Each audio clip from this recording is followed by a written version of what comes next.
नमस्कार दोस्तों, आज हम आपके लिए लेकर आए हैं कि बुद्धिमान कैसे बने कि लोग तरसे हमें पाने के लिए।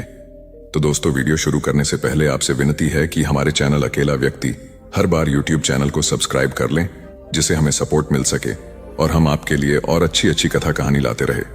तो चलिए आपका ज्यादा समय न लेते ही शुरू करते हैं। नमो बुद्धाय। आशीष और संत का ज्ञान। आशीष एक युवा लड़का था जो एक छोटे से गांव में रहता था। वह हमेशा सोचता रहता था कि कैसे वह बुद्धिमान बने और समाज में अपना नाम रोशन करे। वह जानता था कि पढ़ाई से ज्ञान मिलता है, लेकिन केवल किताबों से ही इंसान बुद्धिमान नहीं बनता। उसे एक संत के बारे में पता चला जो पास के जंगल में रहते थे और उनकी बुद्धिमत्ता की चर्चाएं दूर दूर तक फैली थीं। आशीष ने निर्णय लिया कि वह संत से मिलने जाएगा और बुद्धिमान बनने का रास्ता सीखेगा। एक दिन आशीष संत के आश्रम पहुंचा और विनम्रता से संत से मिलने की अनुमति मांगी। संत ने उसे अंदर बुलाया और उसकी जिज्ञासा जानने के बाद मुस्कुराते हुए कहा, बुद्धिमान बनने की इच्छा अच्छी है, लेकिन यह कोई आसान मार्ग नहीं है। इसके लिए धैर्य, सही दृष्टिकोण और अनुभव की आवश्यकता होती है। संत ने आशीष को एक कठिन परीक्षा में डालने का फैसला किया। उन्होंने आशीष को एक पत्थर दिया और कहा, इस पत्थर को बाजार में जाकर बेचना है, लेकिन एक शर्त है, कीमत मत बताना। बस उन्हें यह पूछने दो कि वे कितनी कीमत देंगे। आशीष ने संत की बात मानी और पत्थर लेकर बाजार की ओर चल पड़ा। उसने पहले एक फल विक्रेता को पत्थर दिखाया। फल विक्रेता ने सोचा कि यह सिर्फ एक सामान्य पत्थर है और उसने कहा, मैं तुम्हें इसके लिए 2 रुपये दूंगा। आशीष ने कुछ नहीं कहा और पत्थर लेकर आगे बढ़ गया। उसके बाद आशीष एक जौहरी की दुकान पर गया और उसे वही पत्थर दिखाया। जौहरी ने ध्यान से पत्थर को देखा और आश्चर्यचकित होकर बोला, यह तो एक बहुमूल्य रत्न है। मैं इसके लिए तुम्हें 10,000 रुपये देने को तैयार हूं। आशीष हैरान हुआ, लेकिन उसने पत्थर नहीं बेचा और वापस संत के पास लौट आया। संत ने मुस्कुराते हुए कहा, यह पत्थर तुम्हारे जीवन की सच्चाई को दर्शाता है।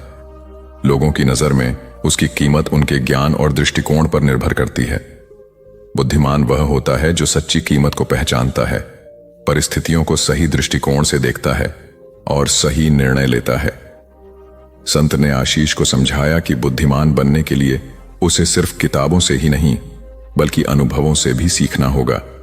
उसे जीवन में धैर्य, समझ और सही दृष्टिकोण विकसित करना होगा। संत ने आशीष को बताया कि ज्ञान का असली स्रोत जीवन के अनुभव और उन पर चिंतन करना है। आशीष ने संत के इस ज्ञान को अपने जीवन में उतार लिया। उसने हर छोटी बड़ी परिस्थिति में गहराई से सोचना शुरू किया और धीरे धीरे उसकी समझ और बुद्धिमत्ता बढ़ने लगी। समय के साथ वह अपने गांव का सबसे बुद्धिमान व्यक्ति बन गया और लोग उसकी सलाह लेने आने लगे। कहानी की शिक्षा। बुद्धिमान बनने के लिए केवल किताबें पढ़ना ही पर्याप्त नहीं है। सही दृष्टिकोण, अनुभवों से सीखने की क्षमता और धैर्य ही व्यक्ति को सच्ची बुद्धिमत्ता प्रदान करते हैं। जीवन की सच्चाई और मूल्य को समझना ही वास्तविक ज्ञान है। तो चलिए दोस्तों, अब हम आपको अपनी आज की दूसरी कहानी सुनाते हैं।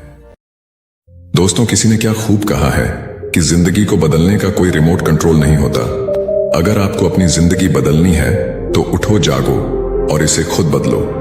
नमस्कार दोस्तों। तो दोस्तों, प्रभावशाली होना, लोगों का चहेता होना किसको पसंद नहीं है। जब लोग हमें पसंद करते हैं तो इसके कई सारे फायदे भी हैं, जैसे कि आप कभी अकेले नहीं होंगे आपके किसी काम में हाथ बटाने के लिए, और आपसे प्यार करने वाले लोग आपके साथ होते हैं, या जैसे आपके लिए लोगों की रजामंदी पाना या उनका समर्थन पाना आसान हो जाता है आपके साथ कोई काम करने में। लेकिन प्रभावशाली होना कोई आसान चीज नहीं है।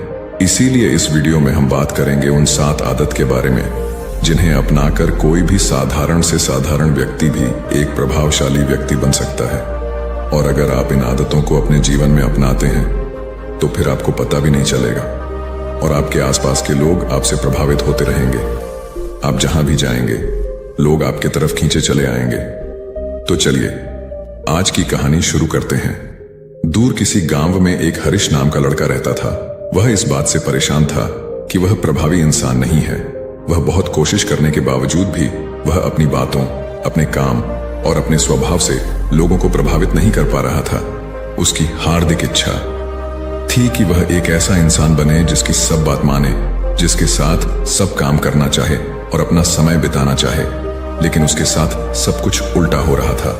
ना तो कोई उसके साथ समय बिताना पसंद करता था और ना ही कोई उसकी बातों को गंभीरता से लेता था। कुल मिलाकर लोगों के बीच वह तो वह था, लेकिन हमेशा खुद को अकेला ही महसूस करता। उसके उपस्थित होने या ना होने से किसी को कुछ खास फर्क नहीं पड़ता था। इन सब घटनाओं की वजह से उसका आत्मविश्वास भी दिन प्रतिदिन कम होता जा रहा था। अपनी ऐसी हालत को देखकर वह बहुत ही उदास और परेशान रहने लगा। जिस शहर में हरीश रहता था, उसी नगर के बाहर एक बौद्ध भिक्षु भी रहते थे। वह बौद्ध भिक्षु अपने अति प्रभावशाली व्यक्तित्व के लिए प्रसिद्ध थे। जो भी उनसे मिलता, वह उनसे प्रभावित हो जाता था। बिना उनसे मिले नहीं रह पाते। उनके लिए जरूरी है तो कभी भी एक प्रभावशाली व्यक्ति बात करने का तरीका, उनके हाव भाव और उनका लोगों को समझना और समझाने का तरीका बहुत ही प्रभावी और आकर्षक था। सभी कहते थे कि वह एक बहुत ही प्रभावशाली व्यक्ति हैं, जिनके व्यक्तित्व में ऐसा जादू है जो किसी को भी मोहित कर देता है। एक दिन शाम के समय वह लड़का उदास मन के साथ तालाब के किनारे बैठा हुआ था। तभी उसका एक मित्र उसके पास आता है और कहता है, दोस्त, मुझे तुम्हारी समस्या का हल मिल गया। यह सुनकर हरीश बहुत अधिक खुश हो जाता है और पूछता है, क्या समाधान है? तभी उसका दोस्त बताता है कि मुझे एक ऐसे बौद्ध भिक्षु के बारे में पता चला है जो एक प्रभावशाली व्यक्तित्व के मालिक हैं, और मुझे पूरा भरोसा है कि उनके पास तेरी इस समस्या का समाधान अवश्य होगा। यह सुनकर हरीश उसकी बातों से सहमत हो गया। हरीश तुरंत ही उन बौद्ध भिक्षुक से मिलने के लिए निकल पड़ता है और उन्हें सारी समस्या बताता है कि कैसे वह एक प्रभावशाली इंसान बनना चाहता है, लेकिन बहुत कोशिश करने के बाद भी वह ऐसा इंसान नहीं बन पा रहा है। बौद्ध भिक्षु ने हरीश की बात पूरे ध्यान से सुनी और फिर कहा, तो तुम चाहते क्या हो? हरीश ने कहा, लोग कहते हैं कि आपका व्यक्तित्व बहुत ही प्रभावशाली है, तो मैं आपकी तरह ही अपना व्यक्तित्व भी प्रभावशाली कैसे बना सकता हूं? यह सुन बौद्ध भिक्षु ने गंभीर होकर कहा, सबसे पहले तो तुम यह समझो कि एक प्रभावशाली इंसान बनने के लिए अच्छा व्यक्तित्व यानी अच्छी पर्सनालिटी नहीं, बल्कि चरित्र का होना जरूरी है। क्योंकि अगर सिर्फ किसी इंसान का व्यक्तित्व अच्छा है तो वह कुछ समय के लिए तो लोगों को प्रभावित कर सकता है, लेकिन बहुत ही जल्दी लोग यह समझ जाएंगे कि उसके काम के पीछे कोई ना कोई मतलब है, कोई उद्देश्य है।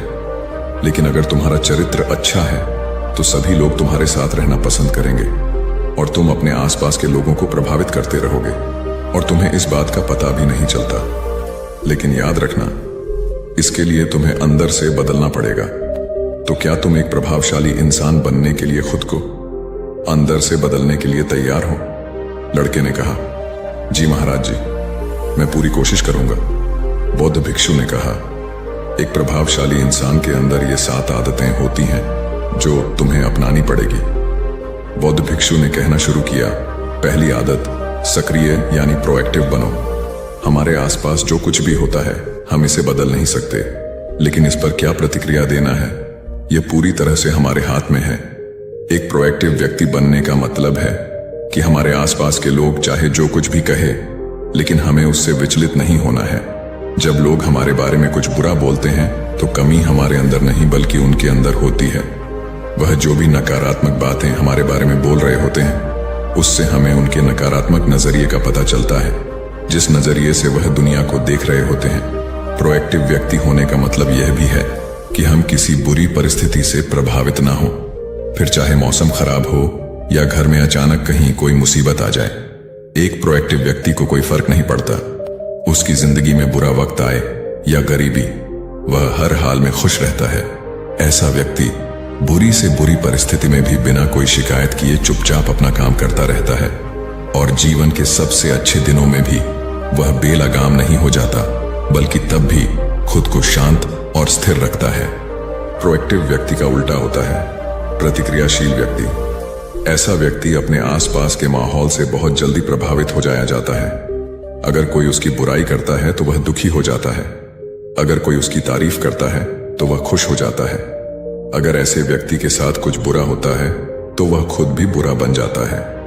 तो अब तुम समझ गए होंगे कि प्रतिक्रियाशील व्यक्ति कभी भी एक प्रभावशाली व्यक्ति नहीं बन सकता, क्योंकि उसका नियंत्रण दूसरे के हाथों में होता है। दूसरा व्यक्ति जब भी चाहे तो उसकी बुराई करके या उसको गुस्सा दिलाकर उसे परेशान कर सकता है, जबकि एक प्रोएक्टिव व्यक्ति का नियंत्रण पूरी तरह से उसके अपने हाथों में होता है। उसे कोई भी दुखी या परेशान नहीं कर सकता जब तक कि वह खुद ना चाहे। उसे कोई फर्क नहीं पड़ता कि सामने वाला उसके बारे में क्या बोलता है या क्या सोचता है। इसलिए प्रोएक्टिव व्यक्ति एक प्रभावशाली व्यक्ति होता है। तो तुम्हें भी एक प्रोएक्टिव व्यक्ति बने रहना है, ना कि प्रतिक्रियाशील व्यक्ति। दूसरी आदत, अंत को ध्यान में रखकर शुरुआत करो।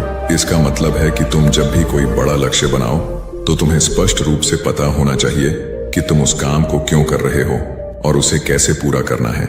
यानी कि हर काम की शुरुआत में ही तुम्हें उसे करने का कारण और काम को पूरा करने की योजना स्पष्ट रूप से पता होनी चाहिए।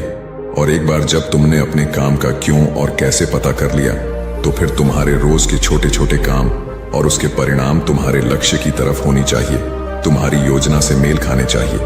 अगर तुम हर रोज वह नहीं कर रहे हो जो तुम्हारे लक्ष्य नहीं बन सकते, जैसे कि अगर तुमने अपना वजन कम करने का लक्ष्य निर्धारित किया है और तुम हर रोज मेहनत नहीं कर रहे हो, पसीना नहीं बहा रहे हो, तो इसका मतलब है कि तुम्हारे रोज के काम तुम्हारे लक्ष्य और उसकी योजना से मेल नहीं खा रहे हैं। तुम्हारी कहनी और करनी में अंतर है और इस तरीके से लोग कभी भी तुमसे प्रभावित नहीं होंगे। इसलिए अगर तुम एक प्रभावशाली व्यक्ति बनना चाहते हो तो तुम्हें तुम्हारे काम का कारण और उसे पूरा करने का तरीका स्पष्ट रूप से पता होना चाहिए, और साथ ही तुम्हारे विचार और कर्म भी उसके साथ मेल खाने चाहिए। बौद्ध भिक्षु ने आगे कहा, तीसरी आदत, जरूरी चीजें सबसे पहले करो। एक दिन में हमारे सामने बहुत से काम होते हैं, लेकिन हम हर काम तो नहीं कर सकते। इसलिए हमें अपने सबसे महत्वपूर्ण कामों को सबसे पहले करना चाहिए। लेकिन महत्वपूर्ण काम क्या है? देखो बेटा, महत्वपूर्ण काम वह है जिन्हें हम व्यक्तिगत रूप से सबसे मूल्यवान मानते हैं। सबसे महत्वपूर्ण कामों को सबसे पहले करने का मतलब है कि हम अपना समय और ऊर्जा अपने लक्ष्य और अपने जीवन के लिए सबसे महत्वपूर्ण कामों पर लगा रहे हैं। अब अगर तुम्हारे महत्वपूर्ण काम भी तुमसे पूरे नहीं हो पा रहे हैं, तो इसका कारण तुम्हारा अनुशासनहीन होना नहीं, बल्कि यह है कि अब तक तुमने सबसे महत्वपूर्ण कामों को अपने दिल और दिमाग में बिठाया ही नहीं, और कभी यह सोचा ही नहीं कि यह काम तुम्हारे लिए सबसे महत्वपूर्ण क्यों है। असल समस्या काम का ज्यादा होना नहीं, बल्कि फालतू कामों को ना नहीं बोल पाने की है। जैसे कि तुम कोई बहुत जरूरी काम कर रहे थे, लेकिन तभी तुम्हारा एक मित्र आता है और कहता है, चल थोड़ी देर घूम के आते हैं और बातें भी कर लेंगे। लेकिन अगर तुम्हारे दिमाग में तुम्हारा महत्वपूर्ण काम बैठा हुआ है, तो तुम तुरंत ही उसे पूरी विनम्रता के साथ जाने के लिए मना कर दो। और तुम्हें यही करना है। दिन भर के सारे गैर जरूरी कामों को तब तक ना करो जब तक कि तुम्हारे सबसे महत्वपूर्ण काम पूरे ना हो जाए। तो अब तुम समझ गए होगे कि प्रभावशाली लोग सबसे महत्वपूर्ण कामों को सबसे पहले खत्म करते हैं। बौद्ध भिक्षु ने आगे कहा, चौथी आदत, किसी भी काम में खुद के फायदे के साथ साथ दूसरों के फायदे के बारे में भी सोचो। ज्यादातर लोग अपना जीवन दूसरों से तुलना और प्रतिस्पर्धा करते हुए जीते हैं। वे अपनी सफलता दूसरों की असफलता में देखते हैं। यानी अगर मैं जीता तो तुम हारे और मैं हारा तो तुम जीते। इस तरह से जीवन हार जीत का खेल बनकर रह जाता है। लेकिन जो प्रभावशाली लोग होते हैं, वे प्रतिस्पर्धा में नहीं बल्कि आपसी सहयोग में विश्वास रखते हैं। उनका मानना होता है कि इस दुनिया में सभी के लिए सब कुछ पर्याप्त मात्रा में है और सबको उसका हिस्सा मिलना चाहिए। न केवल चीजों के लिए बल्कि आपसी रिश्तों में भी यह नियम लागू करते हैं। जैसे कि जब भी उनका किसी के साथ कोई मतभेद होता है, तो वे बात को मन में रखने की बजाय उस इंसान के साथ खुलकर उस बारे में बात करते हैं और कोई बीच का ऐसा रास्ता निकालते हैं जो दोनों के लिए फायदेमंद हो, जिसमें दोनों की जीत हो, न कि सामने वाला ठगा हुआ महसूस करें। और ऐसा करके वह आपसी मनमुटाव को खत्म करते हैं, साथ ही रिश्तों को पहले से भी ज्यादा मजबूत बना लेते हैं। तो अब तुम समझ गए होगे कि प्रभावशाली बनने के लिए तुम्हें खुद के अलावा सामने वाले के फायदे के बारे में भी सोचना होता है। पांचवी आदत, पहले खुद दूसरों को समझने का प्रयास करो, फिर उनसे उम्मीद करो कि वह तुम्हारी बात को समझेंगे। किसी के साथ भी बातचीत करने का सबसे अच्छा तरीका यह है कि सबसे पहले हम यह समझने की कोशिश करें कि आखिर सामने वाला कहना क्या चाहता है। बल्कि मैं तो कहूंगा कि किसी भी इंसान की बात को सुनने और समझने का सबसे अच्छा तरीका है कि हम खुद को उसकी जगह पर रखकर सोचें। तब जाकर हम सही तरीके से समझ पाएंगे कि आखिरकार सामने वाला हमसे कहना क्या चाहता है। जब हम किसी की बात को ध्यान से सुनते ही नहीं, तब हम उसकी भावनाओं को समझे बिना ही उसे सलाह देने लग जाते हैं। लेकिन जब हम उसे समझने की कोशिश करते हैं, तभी हम जान पाते हैं कि असल में वह इंसान कैसा महसूस कर रहा है। और जब हम इस तरीके से किसी की बात सुनते हैं, तब जाकर हम उस इंसान को कुछ अच्छी सलाह दे पाएंगे या सच में उसकी कुछ मदद कर पाएंगे। ज्यादातर लोग बातचीत के दौरान सिर्फ यही कहते रहते हैं कि अगर तुम्हारी जगह मैं होता तो ऐसा करता, या फिर एक बार मेरी बात मानकर तो देखो। लेकिन वह कभी भी यह समझने का प्रयास नहीं करते कि सामने वाला व्यक्ति क्या कर रहा है, और इसका परिणाम यह होता है कि सामने वाला उन पर कभी भरोसा नहीं करता और फिर ना ही कभी अपनी समस्याएं उनके पास लेकर आता है। इसलिए अगर तुम सच में किसी की मदद करना चाहते हो, तो सबसे पहले उन्हें समझने का प्रयास करो। ऐसा करके तुम उनका विश्वास जीत पाओगे और उन्हें इस बात का भरोसा हो जाएगा कि तुम्हारे काम के पीछे किसी भी प्रकार का कोई लाभ या उद्देश्य नहीं है। तुम तो बस उनकी मदद करना चाहते हो, और फिर इस तरीके से वह भी तुम्हें समझना शुरू कर देंगे। और यही है प्रभावशाली इंसान बनने का 5वां नियम, बौद्ध भिक्षु ने आगे कहा। 6ठा नियम, प्रभावशाली लोग आपसी तालमेल और सहयोग के साथ काम करते हैं। वह लोग जो दूसरों को प्रभावित करते हैं, इस बात को अच्छे से समझते हैं कि 2 दिमाग हमेशा ही एक दिमाग से बेहतर होते हैं। इसलिए वह एक दूसरे का सहयोग करके किसी भी समस्या का समाधान निकालने की कोशिश करते हैं। लेकिन इंसानी स्वभाव के कारण आपसे तालमेल बैठाना इतना आसान नहीं होता, क्योंकि सबके अनुभव और दुनिया को देखने का दृष्टिकोण अलग अलग होता है, और प्रभावशाली लोग इस बात को भी समझते हैं। इसीलिए वह एक दूसरे के विचार और दृष्टिकोण को समझने और स्वीकारने का प्रयास करते हैं और आपसी मतभेद को भुलाकर साथ काम करते हैं, क्योंकि वह समझते हैं कि हर इंसान का अपना अनुभव, सोच और विशेषताएं होती हैं। जब अलग अलग खूबियों, अनुभवों और सोच वाले इंसान एक साथ मिलकर काम करते हैं, तो उस काम का परिणाम एक इंसान की तुलना में कहीं ज्यादा अच्छा और नया होता है।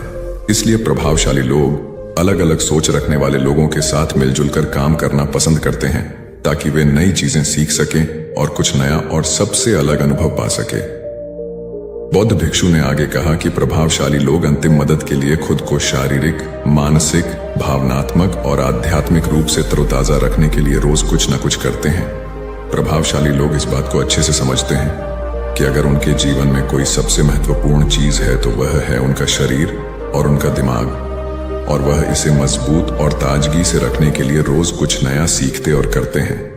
अपने शरीर को मजबूत और स्वस्थ रखने के लिए वे हर रोज कोई ना कोई शारीरिक गतिविधि करते हैं, जैसे कि कसरत या योग अभ्यास करके अपने दिमाग को नई जानकारी से भरने के लिए वे रोज कुछ नया सीखते हैं या पढ़ते रहते हैं। इसके लिए वे किताबें पढ़ते हैं, नए लोगों से बात करते हैं या फिर नई जगहों पर घूमने जाते हैं।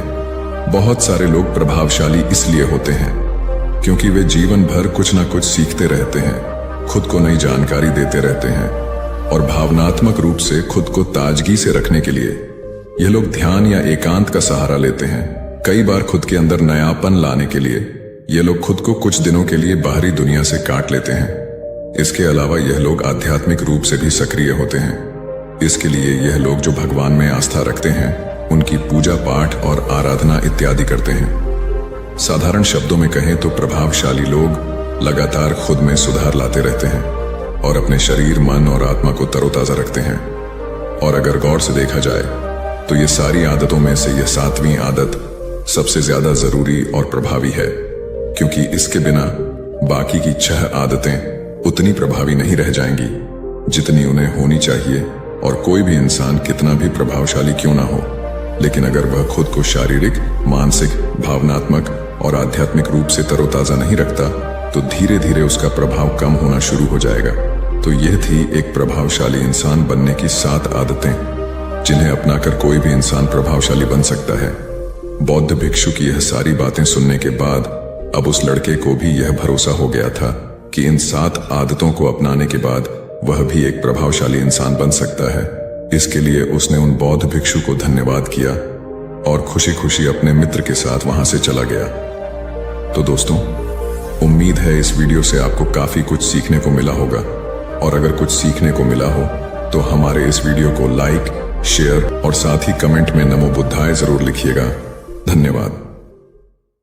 दोस्तों, एक बार एक गुरु और एक शिष्य एक सुनसान जंगल से गुजर रहे थे। तभी शिष्य अपने गुरु से एक सवाल करता है कि गुरुजी, ऐसा क्यों होता है कि कुछ लोगों के पास कुछ भी नहीं होता लेकिन फिर भी वह सुखी रहते हैं और आनंद में रहते हैं, और कुछ लोगों के पास सब कुछ होते हुए भी उदासी उनके चेहरे पर साफ दिखाई देती है। गुरु ने एक मुरझाए हुए फूल की तरफ इशारा करते हुए अपने शिष्य से कहा कि यह सोचने और समझने की बात है। अगर यह फूल ये सोचेगा कि मैं कल मुरझा गया था, या फिर यह सोचेगा कि मैं भविष्य में फिर से मुरझा जाऊंगा, तो यह कभी भी खुलकर पूरी तरीके से खिल नहीं पाएगा। अपने सुंदर स्वरूप में यह कभी भी वापस नहीं आ पाएगा और अपनी खुशबू इस प्रकृति में कभी भी बिखेर नहीं पाएगा। इसी प्रकार इंसान अपने अतीत की यादों में खोया रहता है, या फिर अपने भविष्य की करता रहता है, भविष्य के दुखों के बारे में सोचता रहता है, या भूत में जो उसके साथ बुरी घटनाएं घटित हुई हैं वह उन्हीं के बारे में सोच सोच करके वह अपने भविष्य के लिए चिंतित होता रहता है। तो ऐसा मनुष्य जीवन में कभी भी सुख अनुभव नहीं कर सकता। ये समझने की बात होती है कि जीवन हमेशा वर्तमान में होता है।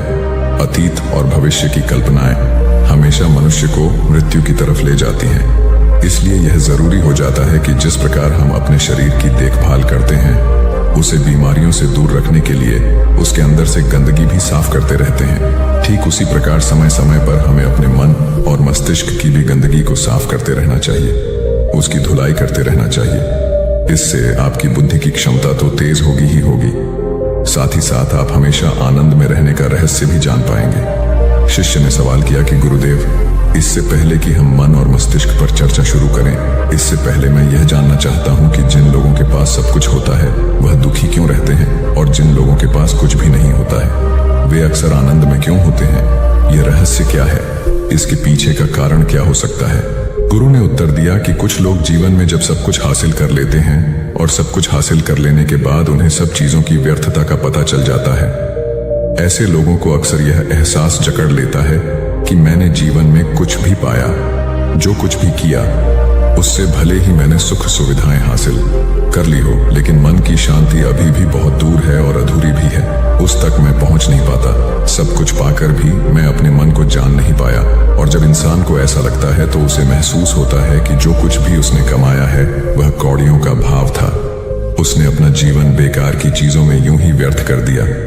और वहीं पर जिस इंसान के पास जीवन में कुछ भी नहीं होता है, उसके पास एक उम्मीद होती है, सब कुछ पाने की लालसा रखता है, और वही लालसा, वही इच्छा उसको जीवन में खुश रखती है, आगे बढ़ाती है और ऊर्जा से वह हमेशा भरा रहता है। गुरु ने अपने हाथ से एक सूखे पेड़ की तरफ इशारा करते हुए कहा कि शिष्य, कभी तो यह पेड़ भी हरा भरा रहा होगा, फलों से लदा हुआ रहा होगा, अनेक प्रकार के पक्षी और जानवर इस पर आराम करते होंगे, इसके फलों को खाते होंगे। इस समय इस पेड़ को भी यह पता नहीं होगा कि एक दिन यह सूख जाएगा और उसकी हालत इतनी बदतर हो जाएगी कि यह किसी को छांव तक नहीं दे पाए, उसके ऊपर पत्ते तक नहीं रह जाएंगे। उसी प्रकार मनुष्य अपने जीवन की दौड़ में यह भूल जाता है कि जिस दौड़ में वह सबसे आगे निकलने की कोशिश कर रहा है, उसका अंतिम चरण तो मृत्यु ही है। काश वो कभी इस दौड़ से अलग हटकर यह देख पाए कि इसका अंतिम चरण उसे कहां तक पहुंचाएगा। जिस दौड़ को वह सबसे आगे निकलकर जीतने के ख्वाब देख रहा है, उसका वास्तव में अंतिम चरण मृत्यु ही है। काश वह कभी जीवन में भी हो जाता है कि उन घटनाओं को हम किसी भी तरह अपने मन की दौड़ में ठहराकर यह देख पाए कि उसका चरण क्या है और उसका परिणाम क्या होने वाला है। वो तो बहुत कुछ इकट्ठा करने में लगा हुआ है, एक दिन वह सब यहीं का यही रह जाएगा।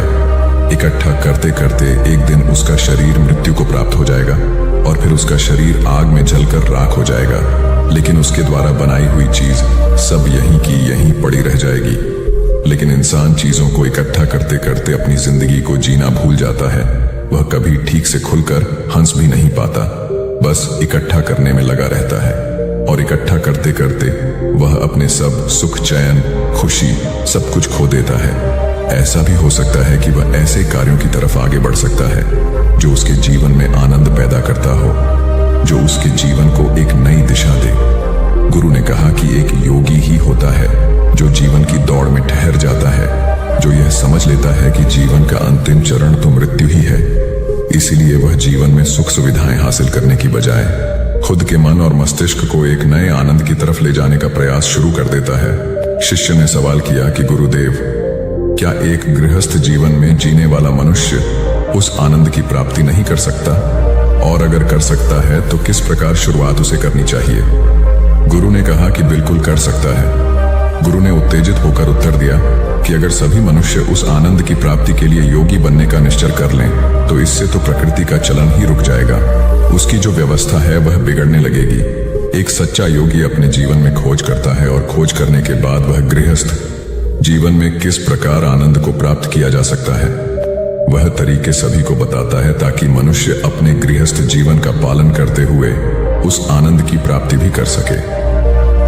गुरु ने उस युवक को संबोधित करते हुए उत्तर दिया कि मैंने अपने जीवन में जो खोज की है उसके अनुसार मनुष्य को समय समय पर अपने मन और मस्तिष्क की सफाई करते रहना चाहिए। मनुष्य अपने शरीर पर तो ध्यान दे देता है, लेकिन अपने मन और मस्तिष्क को वह भूल जाता है, उस पर कभी वह ध्यान ही नहीं देता और उसी वजह से मन और मस्तिष्क उसके बूढ़े होते चले जाते हैं, उसमें जवानी रह ही नहीं जाती। और जब उनमें जवानी नहीं रह जाती तो वे नयापन और ताजगी नहीं रह जाती, जिसकी वजह से एक इंसान उदासी से भर जाता है। मन और मस्तिष्क की गंदगी क्या होती है? पहले मैं तुम्हें यह बताता हूँ। हर मनुष्य के जीवन में कुछ ऐसी घटनाएं घटती हैं जिनका उसके मन और मस्तिष्क पर बहुत ही गहरा असर डालती है।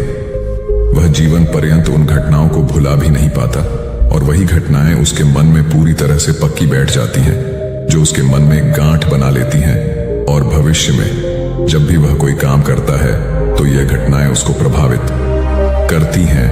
उसके विचारों को, उसके निर्णय को पूरी तरह से यह घटनाएं बदल कर रख देती हैं। ऐसे मनुष्य की दृष्टि भी भ्रमित हो जाती है, वह सत्य स्वरूप को देख ही नहीं पाता। वह उन चीजों को उन घटनाओं से जोड़कर भ्रमित तरीके से देखता रहता है। उदाहरण के लिए, अगर किसी बुरी आंखें वाले आदमी ने आपको धोखा दे दिया है तो आप जीवन पर्यंत बुरी आंखें वाले आदमी को हमेशा धोखेबाज ही समझते रहेंगे। उस पर कभी पूर्ण रूप से आप विश्वास ही नहीं कर पाएंगे। लेकिन समझने की बात यह होती है कि जिस इंसान ने आपको धोखा दिया है वह धोखा आपको बुरी आंखों से नहीं मिला, वह इंसान के स्वभाव से मिला है। लेकिन उस इंसान के स्वभाव से हमारे दिमाग में उसका एक चित्र छप गया, उसकी एक छवि बन गई और वह छवि दूसरे आदमी से जब हम संपर्क करते हैं तो बीच में एक दीवार की तरह खड़ी हो जाती है और इसी वजह से दो लोगों के बीच गहरे संबंध स्थापित नहीं हो पाते। तो मनुष्य के लिए सबसे जरूरी यही होता है कि वह अपने आप को अतीत की घटनाओं से मुक्त रखे। उन घटनाओं से प्रभावित होकर वह दिमाग में किसी तरह की छवि न बनाए। कुछ लोग इस बात पर यह सवाल खड़ा कर सकते हैं कि फिर जीवन के अनुभव किस काम में आएंगे, लेकिन समझने की बात तो यह होती है कि हम जीवन के अनुभवों को भी भ्रमित तरीके से जान लेते हैं, सही तरीके से उनसे सीख ही नहीं पाते। शिष्य अपने गुरु की बातों में इतना खो गया कि उसे चलते चलते जंगल के रास्ते में पड़े हुए कांटे दिखाई नहीं दिए और अचानक उसके पैर में कांटा चुभ गया। गुरु ने उसका कांटा बाहर निकालते हुए उससे पूछा, यह कांटा तुम्हारे पैर में क्यों लगा? इसके पीछे तुम किसे जिम्मेवार मानते हो? गुरु ने कहा कि तुम मुझे भी जिम्मेवार मान सकते हो, क्योंकि मैं तुम्हें ये बातें सुना रहा था। या तुम खुद को भी जिम्मेदार मान सकते हो कि तुम मेरी बातों में इतना खो गए कि तुम्हारा रास्ते पर से ध्यान ही नहीं रहा। या तुम इन पेड़ों को भी जिम्मेवार मान सकते हो जिन्होंने यह कांटे इस रास्ते पर बिछा दिए। तभी शिष्य ने उत्तर दिया कि गुरुदेव, इसमें मैं खुद को ही जिम्मेदार मानता हूं, क्योंकि आप तो अपना काम कर रहे थे और इस पेड़ ने भी अपना काम किया, पर मैं अपना काम होशपूर्वक नहीं कर पाया।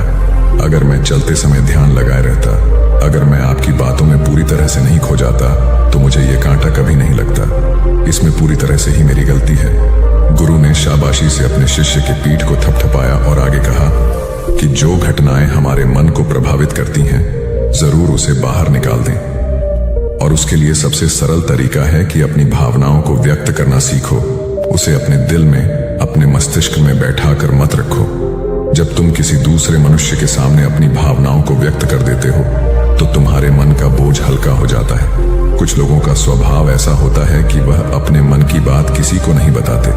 ऐसे लोग अक्सर अंदर ही अंदर दुखी होते रहते हैं, लेकिन वह अपने मन की बात किसी दूसरे आदमी को कभी नहीं बताते। उसके कुछ उल्टे ऐसे लोग भी होते हैं जो अपने मन में किसी भी बात को रख नहीं पाते। उनके साथ कुछ भी अच्छा या बुरा होता है, वह अपने मन की बात, अपने भावनाओं की बात दूसरों के सामने व्यक्त कर देते हैं। और तुमने खुद महसूस किया होगा कि जो लोग अपने मन की भावनाओं को व्यक्त कर देते हैं वह जीवन में ज्यादा आनंदित रहते हैं। कभी भी प्राकृतिक रूप से आए हुए भावनाओं को नहीं रोकना चाहिए। यह हमें किसी भी भावना को दबाना नहीं चाहिए। अगर हम किसी भी भावना को रोकने की कोशिश करते हैं तो वे हमें अंदर ही अंदर खाने लग जाती हैं। गुरु ने आगे कहा कि शिष्य, अगर तुम्हारा मन किसी बुरी घटना पर रोने को हो रहा है तो चीख चीख कर रो लो, अपने आप को रोको मत। उस भावना को पूरी तरह से बाहर आने दो। अगर किसी दूसरी घटना पर तुम्हारा मन खुश होने का, आनंदित होने का हो रहा है तो पूरी तरह से नाचो, गाओ, जिससे कि तुम उस भावना को बाहर निकाल सको। और जब वे भावनाएं अपनी पूरी गति के साथ बाहर आ जाती हैं तो तुम्हारा मन उन घटनाओं को पीछे छोड़ देता है, अर्थात तुम्हारा मन धीरे धीरे हल्का होने लगता है। गुरु ने शिष्य को समझाते हुए बताया कि जिस प्रकार तेज रफ्तार से चलता हुआ पानी अपने वेग से आने वाली सभी बाधाओं को तोड़ देता है, और अगर हम अपनी भावनाओं को बहने दिए तो वह उन सभी बाधाओं को तोड़ देगा, और उस बात को तोड़ने के बाद उसका कचरा उसके मन से निकल जाएगा और उसका दूषित मन भी साफ हो जाएगा, उसके अंदर की गंदगी भी दूर हो जाएगी। अक्सर मनुष्य अपने मन में किसी घटना को दबाकर इसलिए रखता है कि वह सोचता है कि अगर सामने वाले को इस घटना के बारे में पता चल जाएगा तो वह क्या सोचेगा। इसी विचार से वह अंदर ही अंदर खुद दुखी होता रहता है और अपनी भावनाओं को दबाता रहता है, लेकिन सामने वाले को वह कुछ भी नहीं बताता। लेकिन अगर वह हिम्मत करके शुरुआत कर सकता है, अपने अंदर की बात अपने किसी करीबी मित्र को बता दे, तो उसका पूरा जीवन परिवर्तित हो सकता है, उसका जीवन सुखमय बन सकता है। एक बार अगर उसके दिमाग में यह आदत बन गई तो जीवन भर अपनी भावनाओं को दूसरों के सामने व्यक्त करने से कभी नहीं हिचकिचाएगा। हम अपने जीवन में इस आदत को 21 दिनों में पैदा कर सकते हैं। 21 दिनों तक अगर सही तरीके से हम अभ्यास करें तो हमारा दिमाग पूरी तरह से भावनाओं से मुक्त हो सकता है। यह 21 दिनों का अभ्यास इस प्रकार है। 21 दिनों तक सबसे पहली बात जो आपको याद रखनी है कि अपने मन में किसी भी बात को दबाकर नहीं रखना है। अगर हम किसी मनुष्य के बारे में अच्छा सोचते हैं तो हम उसे करें, अगर बुरा भी सोचते हैं तो भी उसे व्यक्त करें। परिणाम भूल जाएं कि परिणाम क्या होंगे, सिर्फ अपने दिमाग की धुलाई करने पर विश्वास रखें। इससे आपके दिमाग में एक अद्भुत साहस पैदा होगा। गुरु ने आगे कहा कि शिष्य, जब आप किसी मनुष्य के बारे में वह सब बता पाएंगे जो आप उसके बारे में सोचते हैं, तो आप खुद सोचिए कि आपका खुद के ऊपर कितना विश्वास बढ़ जाएगा। आपके मन के सारे दोष खत्म हो जाएंगे। हो सकता है कि इसमें आपको चुनौतियों का सामना करना पड़े, लेकिन जहां चुनौतियां नहीं होती हैं वहीं कुछ अभ्यास भी नहीं होता है। अभ्यास हमेशा चुनौतियों से भरा होना चाहिए। इससे आप सत्य वचन बोलने का अभ्यास भी कर पाएंगे। अक्सर हम दूसरों को प्रभावित करने के लिए वह सब बोलते रहते हैं जो उन्हें अच्छा लगता हो, लेकिन वह नहीं बोलते जो हम उनके बारे में सचमुच सोचते हैं। और यही हमारे सबसे बड़ी भूल हो जाती है, जिससे हमारा पूरा अस्तित्व झूठा बनकर रह जाता है। और अपनी भावनाओं को व्यक्त करते समय यह भी जरूर ध्यान रखें कि आपके अंदर जो भावनाएं उस इंसान के प्रति उठ रही हैं, उसके पीछे का मूलभूत कारण क्या है। उदाहरण के लिए, जब एक नौकर अपने मालिक के लिए कोई काम करता है और वह काम अच्छे से नहीं कर पाता है, तो मालिक उसे डांट फटकार देता है, जिससे उसके अंदर उसके प्रति क्रोध की भावनाएं उठने लगती हैं। लेकिन समझने की बात यह होती है कि मालिक तो आपको कहेगा ही, वह तो डांटेगा ही।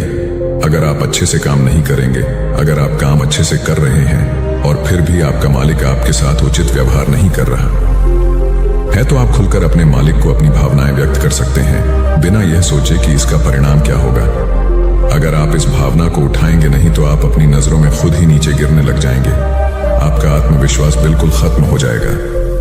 दूसरा अभ्यास जो तुम्हें 21 दिनों तक करना है वह यह है कि जो भी घटनाएं तुम्हारे साथ घटित होती हैं, कम से कम आपके जीवन में एक ऐसा इंसान होना चाहिए जिसके सामने तुम अपने दिल की बात रख सकते हो। चाहे अच्छी बात हो, चाहे बुरी बात हो, वह सब बातें तुम बिना कुछ सोचे विचारे, बिना कुछ डर से कि वो इंसान तुम्हारे बारे में क्या सोचेगा, तुम उस इंसान को अपनी सारी बातें बता सको और वह इंसान तुम्हारी सारी बातें सुनने के बाद तुम्हारे लिए कोई छवि पैदा ना करें। ऐसे इंसान अपने जीवन में खोजो और उनके सामने अपनी सारी भावनाएं व्यक्त करने की कोशिश करो।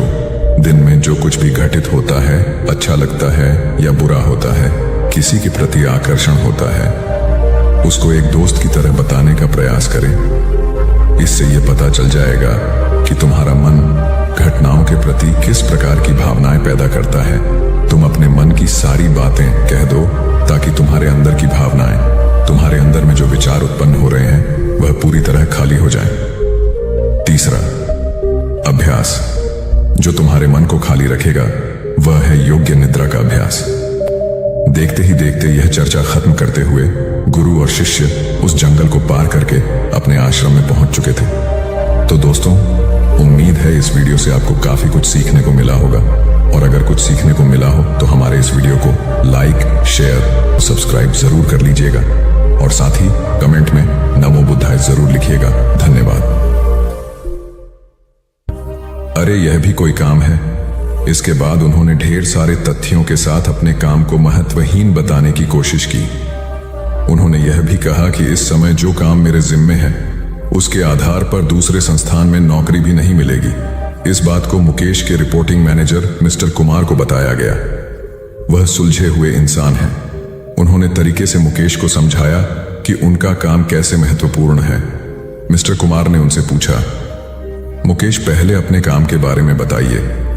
मुकेश ने कहा, मेरा काम यह देखना है कि हमारी कंपनी के प्रोडक्ट में कहां कहां गड़बड़ी है, उसे कैसे दूर किया जा सकता था, आगे ऐसा क्या किया जाए जिससे पुरानी खामियां फिर से सामने नहीं आए। मुकेश की बात खत्म होते ही मिस्टर कुमार ने कहा, यह जानकर अच्छा लगा कि आपको अपने काम की अच्छी समझ है। जैसा आपने कहा है उसके अनुसार आपका काम प्रोडक्ट को कैसे बेहतर बनाया जाए और उसके निर्माण के दौरान की खामियों को दूर करने से जुड़ा है। मुकेश ने हाँ में सर हिलाया। इसके बाद मिस्टर कुमार ने पूछा, जब प्रोडक्ट को लेकर इतनी बड़ी ही जिम्मेदारी कंपनी ने आपको दी है, तब आप अपने काम को महत्वहीन क्यों समझते हैं? एक आम धारणा है कि जो लोग प्रोडक्ट के निर्माण से सीधे जुड़े हैं वही मेनस्ट्रीम में काम करते हैं, लेकिन हर काम मेनस्ट्रीम का होता है। अगर ऐसा नहीं होता तो कंपनी आपके ऊपर खर्च नहीं करती। कंपनी को पता है कि आपके काम का परिणाम प्रोडक्ट पर दिखेगा।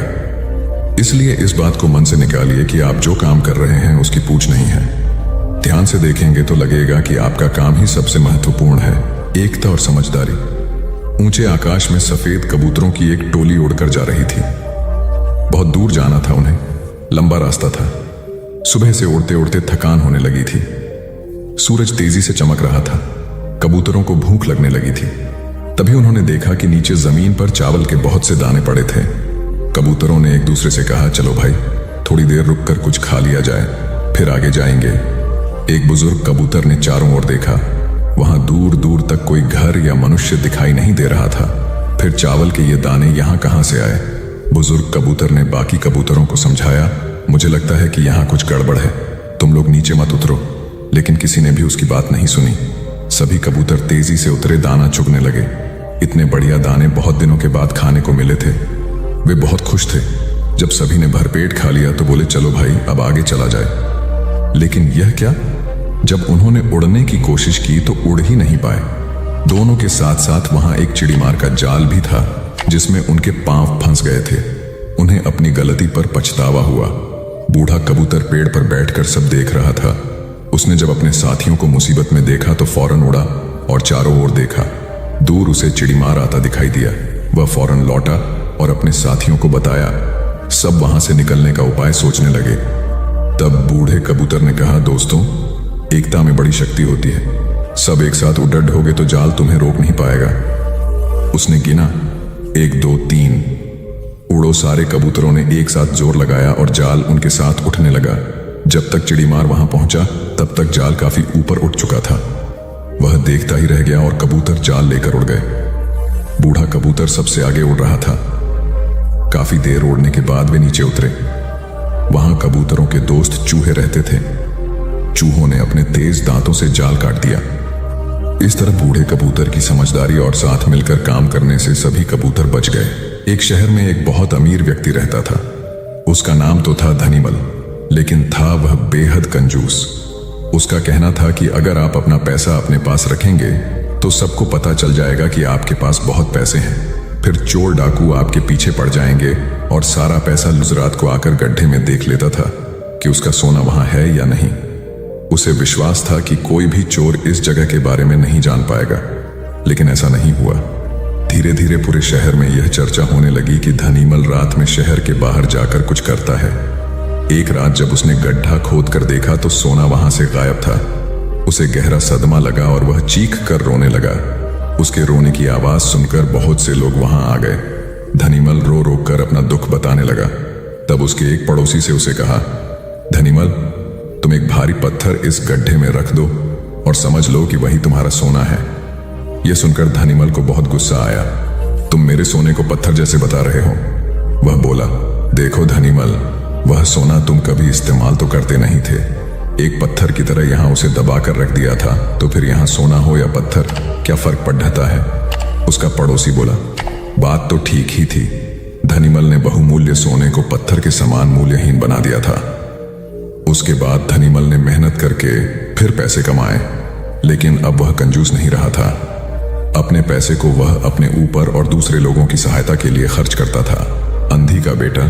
एक औरत थी जो अंधी थी, जिसके कारण उसके बेटे को स्कूल में बच्चे चिढ़ाते थे कि अंधी का बेटा आ गया। हर बात पर उसे ये शब्द सुनने को मिलता था कि अंधी का बेटा, इसलिए वो अपनी माँ से चिढ़ता था। उसे कहीं भी अपने साथ लेकर जाने में हिचकता था, उसे नापसंद करता था। उसकी माँ ने उसे पढ़ाया और उसे इस लायक बना दिया कि वो अपने पैरों पर खड़ा हो सके। लेकिन जब वो बड़ा आदमी बन गया तो अपनी माँ को छोड़ अलग रहने लगा। एक दिन एक बूढ़ी औरत उसके घर आई और गार्ड से बोली, मुझे तुम्हारे साहब से मिलना है। जब गार्ड ने अपने मालिक से बोल, तो मालिक ने कहा कि बोल दो मैं अभी घर पर नहीं हूँ। गार्ड ने जब बुढ़िया से बोला कि वो अभी नहीं है, तो वो वहां से चली गई। थोड़ी देर बाद जब लड़का अपनी कार से ऑफिस के लिए जा रहा होता है, तो देखता है कि सामने बहुत भीड़ लगी है, और जानने के लिए कि वहां क्यों भीड़ लगी है, वह वहां गया तो देखा उसकी माँ वहां मरी पड़ी थी। उसने देखा कि उसकी मुट्ठी में कुछ है। उसने जब मुट्ठी खोली तो देखा कि एक लेटर, जिसमें यह लिखा था कि बेटा, जब तू छोटा था तो खेलते वक्त तेरी आंख में सरिया ढंस गई थी और तू आंधा हो गया था, तो मैंने तुम्हें अपनी आंखें दे दी थी। इतना पढ़कर लड़का जोर जोर से रोने लगा। उसकी माँ उसके पास नहीं आ सकती थी। दोस्तों, वक्त रहते ही लोगों की वैल्यू करना सीखो। माँ बाप का कर्ज हम कभी नहीं चुका सकते। हमारी प्यास का अंदाज भी अलग है दोस्तों। कभी समंदर को ठुकरा देते हैं तो कभी आंसू तक पी जाते हैं। जीवन साथी सबसे अजीज होता है। कॉलेज में हैप्पी मैरिड लाइफ पर एक कार्यक्रम हो रहा था, जिसमें कुछ शादीशुदा जोड़े हिस्सा ले रहे थे।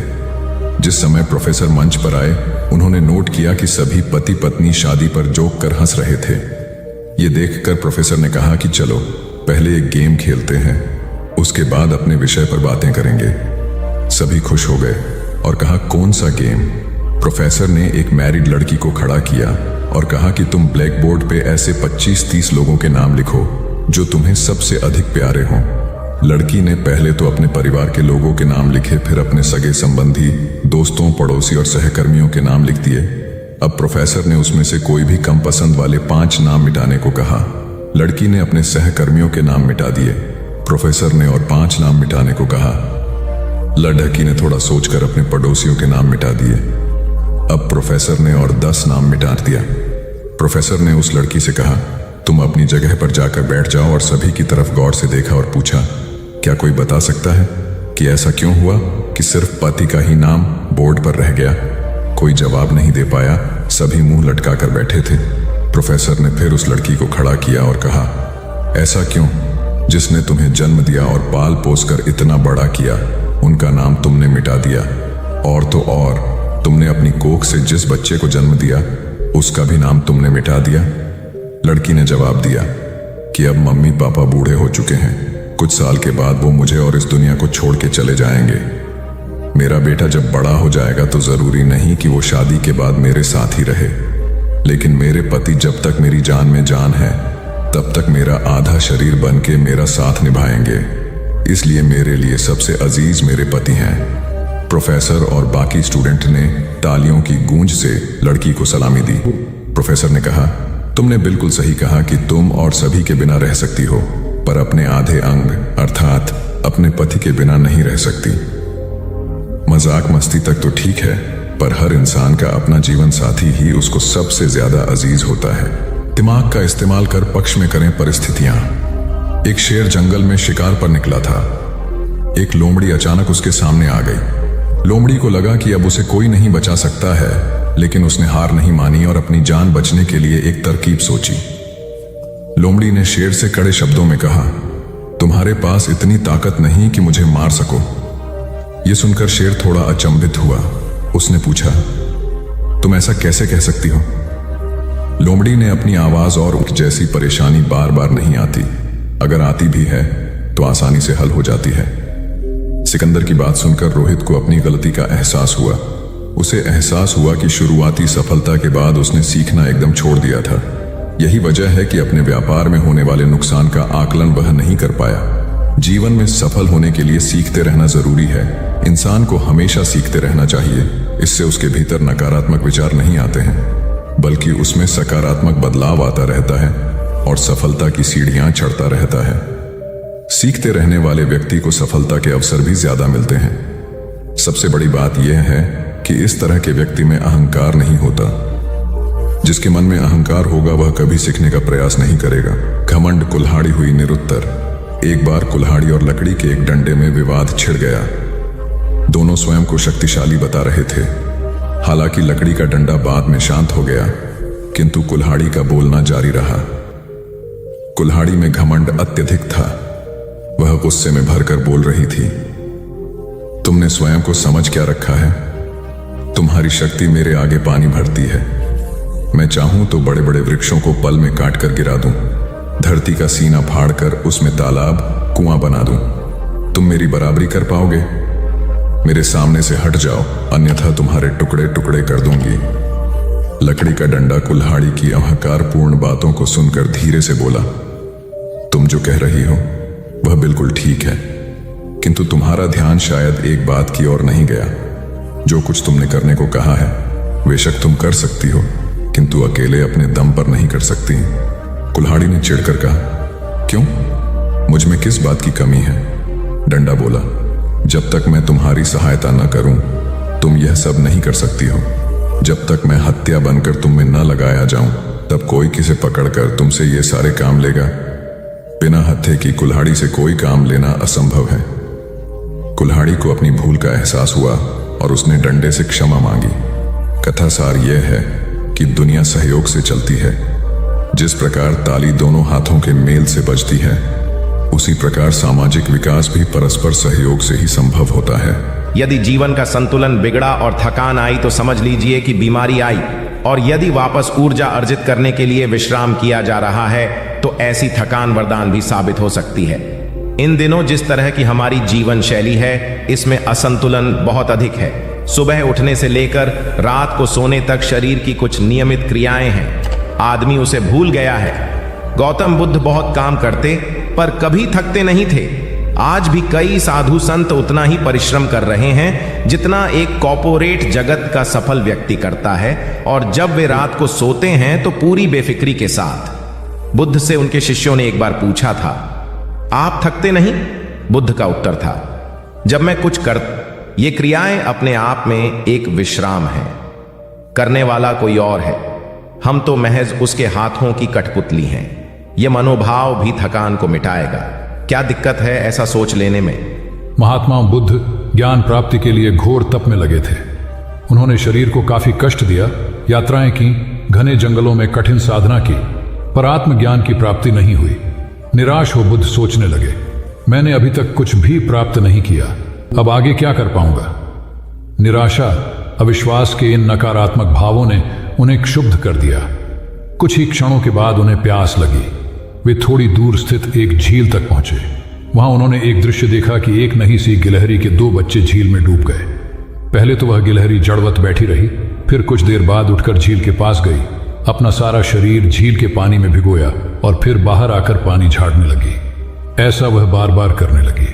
बुद्ध सोचने लगे कि इस गिलहरी का प्रयास कितना मूर्खतापूर्ण है।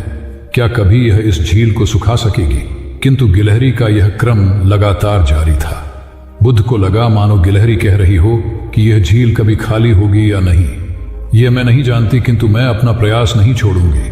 अतः उस छोटी सी गिलहरी ने भगवान बुद्ध को अपने लक्ष्य मार्ग से विचलित होने से बचा लिया। वे सोचने लगे कि जब यह नन्ही गिलहरी अपने लघु सामर्थ्य से झील को सुखा देने के लिए दृढ़ संकल्पित है तो मुझ में क्या कमी है, मैं तो इससे 1000 गुना अधिक क्षमता रखता हूं। यह सोचकर गौतम बुद्ध पुनः अपनी साधना में लग गए और एक दिन बोधि वृक्ष तले उन्हें ज्ञान का आलोक प्राप्त हुआ। यह कथा असफलता के बावजूद प्रयासों की निरंतरता पर बल देती है। यदि हम पूर्ण होने पर बुद्ध ने उसकी तरफ देखा और उसे बहुत स्नेह से दुलारा। उनका निश्चल प्रेम देखकर सर्प का विष अमृत बन गया और यक्ष ने श्रद्धापूर्वक बुद्ध को नमन किया। कहानी का सार यह है कि मन की कलुषता पर एकाग्रता, स्नेह और संभव से ही विजय प्राप्त की जा सकती है। बौद्ध भिक्षु बोधि धर्म भ्रमण करते हुए एक गांव में पहुंचे। लोग उनका बहुत आदर करते थे। बोधि धर्म व उनके शिष्यों का ग्रामीणों ने हार्दिक सत्कार किया और फिर उनके पवित्र वचनों को सुनने के लिए उनके आसपास एकत्रित हो गए। बोधि धर्म लोगों को धर्म और आचरण विषयक अच्छी बातें सरल भाषा में समझाने लगे। तभी वहां एक व्यक्ति आया और बोधि धर्म को अपशब्द कहने लगा। उपस्थित जनसमूह ने उसे रोकने का बहुत प्रयास किया, किंतु वह नहीं माना तथा अनवरत बोधि धर्म को इस आचरण पर कदापि क्रोधित नहीं हुए और लोगों से बोले कि यह भविष्य में मेरा सबसे बड़ा भक्त बनने वाला है। लोगों ने पूछा कि कैसे? बोधि धर्म ने उत्तर दिया, कोई कुम्हार के यहां घड़ा लेने जाता है तो घड़े को बजाकर देखा जाता है कि वह फूटा हुआ तो नहीं है। जब 1-2 रुपए के घड़े को कोई इतनी परख कर सकता है तो भला जिसे गुरु मानना है उसे 10-20 गालियां दिए बगैर कैसे पहचानेगा? पहले वह परीक्षा लेगा कि गुरु में धैर्य, आक्रोश व समता भाव कितना है। यह जानने के बाद ही तो वह गुरु को स्वीकारेगा। इसलिए यह व्यक्ति मुझे निरर्थक ही अपशब्द नहीं कह रहा है और आगे चलकर वास्तव में वह व्यक्ति बोधि धर्म का सबसे बड़ा भक्त बना। किसी को शिक्षा देने से पूर्व स्वयं का आचरण भी तदनुरूप होना चाहिए, तभी गुरु का महान पद मिलता है। वस्तुतः गुरु की गुरुता तभी स्वीकारी जाती है जबकि उसमें सदाचरण के सभी लक्षण मौजूद हों। महात्मा गौतम बुद्ध के श्रावस्ती में प्रवचन चल रहे थे। प्रवचन में नित्य ही बड़ी संख्या में लोग आते और विविध महत्वपूर्ण व गंभीर विषयों पर बुद्ध से ज्ञान ग्रहण करते। बुद्ध का शिष्य वर्ग भी काफी विशाल था, जो प्रवचन स्थल की व्यवस्था संभालता और बुद्ध की सेवा में सदैव तत्पर रहता। एक बार रात के समय महात्मा बुद्ध प्रवचन दे रहे थे। सदैव की भांति काफी लोग उनके प्रवचन सुन रहे थे। एक व्यक्ति जो बुद्ध के ठीक सामने बैठा था बार बार नींद के झोंके ले रहा था। बुद्ध थोड़ी देर तक तो प्रवचन देते रहे, फिर उससे बोले, वत्स सो रहे हो? उस व्यक्ति ने हड़बड़ाकर कहा, नहीं महात्मा। बुद्ध ने पुनः प्रवचन प्रारंभ किए। वह व्यक्ति फिर ऊँघने लगा। महात्मा ने फिर वही प्रश्न दोहराया और उसने फिर अचकचाकर नहीं महात्मा कहा। ऐसा लगभग 8-10 बार हो गया। कुछ देर बाद बुद्ध ने उसे पूछा, वत्स जीवित हो? हर बार की तरह इस बार भी उसने कहा, नहीं महात्मा। यह सुनकर उपस्थित श्रोताओं में हंसी की लहर दौड़ गई और वह व्यक्ति पूर्णतः चैतन्य हो गया। तब बुद्ध गंभीर होकर बोले, वत्स, निद्रा में तुम्हारे मुख से सही उत्तर मिल ही गया। जो निद्रा में है वह मृतक समान ही है। महात्मा बुद्ध का संकेत था कि गुरु से ज्ञान ग्रहण करते वक्त सजगता अत्यंत आवश्यक है। गाफिल रहने की स्थिति में ज्ञान की प्राप्ति पूर्ण नहीं होती और अधखचरा ज्ञान सदैव खतरनाक साबित होता है। कथा सिद्धार्थ के जीवन के उस दौर की है जब वे बुद्धत्व को प्राप्त नहीं हुए थे और निरंजना नदी के तटीय वनों में वृक्ष के नीचे ध्यान करते थे। सिद्धार्थ प्रतिदिन ध्यान करने के बाद पास के किसी गांव में चले जाते और भिक्षा मांगकर लौट आते। कुछ दिनों के बाद उन्होंने भिक्षाटन पर जाना बंद कर दिया, क्योंकि एक गांव के प्रधान की छोटी बेटी सुजाता उनके लिए नित्य भोजन लाने लगी। सिद्धार्थ को वह बड़े स्नेह से भोजन कराती थी। कुछ दिनों बाद उसी गांव का एक चरवाहा भी सिद्धार्थ से प्रभावित होकर उनके पास आने लगा। उसका नाम स्वस्ति था। एक दिन स्वस्ति से सिद्धार्थ बातें कर रहे थे कि सुजाता भोजन लेकर आई। जैसे ही सिद्धार्थ ने भोजन करना शुरू किया, उन्होंने बातचीत बंद कर दी। जितनी देर तक वे भोजन करते रहे, बिल्कुल चुप रहे और वहां सन्नाटा छाया रहा। स्वस्ति को हैरानी हुई। उसने सिद्धार्थ के भोजन करने के उपरांत उनसे पूछा, गुरुदेव, आप मेरे आने के बाद निरंतर वार्तालाप करते रहे, किंतु भोजन के समय एक शब्द भी नहीं बोले। इसका क्या कारण है? सिद्धार्थ बोले, भोजन का निर्माण बड़ी कठिनाई से होता है, किसान पहले बीज बोता है, फिर पौधों की रखवाली करता है और तब कहीं जाकर अनाज पैदा होता है। फिर घर की महिलाएं उसे बड़े जतन से खाने योग्य बनाती हैं। इतनी कठिनाई से तैयार भोजन का पूरा आनंद तभी संभव है जब हम पूर्णतः मौन हों। भोजन के दौरान मैं मौन रहकर उसका पूरा स्वाद लेता हूँ। वस्तुतः शांति से किया गया भोजन न केवल शारीरिक भूख को तृप्त करता है, बल्कि मानसिक आनंद और सात्विक ऊर्जा भी देता है। सम्राट अशोक संपूर्ण भारत को अपने राज्य में मिलाना चाहते थे, पर कलिंग के युद्ध में हुए रक्तपात को देखकर उन्हें अत्यधिक दुख पहुंचा। उनकी महत्वाकांक्षा ने जो तबाही मचाई थी, उसे देखकर उन्हें खुद पर ग्लानि हुई। उन्होंने देखा कि लोग दर्द से कराह रहे थे। यह सब विनाश केवल उनकी महत्वाकांक्षा से हुआ था। यह सब देखकर अशोक के मन में विनाश का पथ छोड़कर नेकी के रास्ते पर चलने का विचार जगा। अशोक की राजधानी पाटलिपुत्र थी। पाटलिपुत्र अब पटना के रूप में जाना जाता है। पटना से गया भी अधिक दूर नहीं है, जहां बोधि वृक्ष के नीचे महात्मा बुद्ध को ज्ञान प्राप्त हुआ था। बुद्ध के अष्टप्रद मार्ग, शांति और दया के संदेश ने अशोक के दिलो दिमाग में इतनी उथल पुथल पैदा कर दिया कि उन्होंने उस मार्ग को अपनाने का फैसला किया। इस पथ पर चलने से उन्होंने इतिहास में अपनी अमिट छाप छोड़ी। अशोक ने अपने पुत्र को सिलोन, अब श्रीलंका, और अन्य कई लोगों को सुदूर क्षेत्रों में दूत बनाकर भेजा। एक निर्दयी महत्वाकांक्षा एक ऐसे पवित्र उद्देश्य में बदल चुकी थी जिसमें कुछ अच्छा कर गुजरने की, करुणा और प्रेम के संदेश को चारों ओर फैलाने की इच्छा थी। करुणा केवल दया भावना मात्र नहीं है, यह आपके अंदर दूसरों की मदद करने की तीव्र इच्छा पैदा करती है। इसी भावना ने बुद्ध को भगवान और अशोक को महान बनाया। तथागत बुद्ध उन दिनों मगध प्रवास पर थे। साथ में शिष्यों का बड़ा समूह भी था। प्रतिदिन बुद्ध के प्रवचन होते, जिनका लाभ लेने के लिए बड़ी संख्या में लोग आते। इन लोगों में साधारण जन के साथ विशिष्ट हस्तियां भी शामिल रहती थी। हालांकि बुद्ध सभी के प्रति समान रूप से प्रेम व आत्मीयता का व्यवहार रखते थे। इन लोगों में नगर सेठ का पुत्र भी था, जो बड़े ध्यान से बुद्ध के प्रवचन सुनता था। वह नित्य ही बुद्ध के शिष्यों के समक्ष बुद्ध की तारीफों के पुल बांधता और धन्य धन्य भाव से घर जाता। एक दिन प्रवचन समाप्त होने के बाद उसने किसी शिष्य से कहकर बुद्ध से मिलने की हार्दिक इच्छा प्रकट की।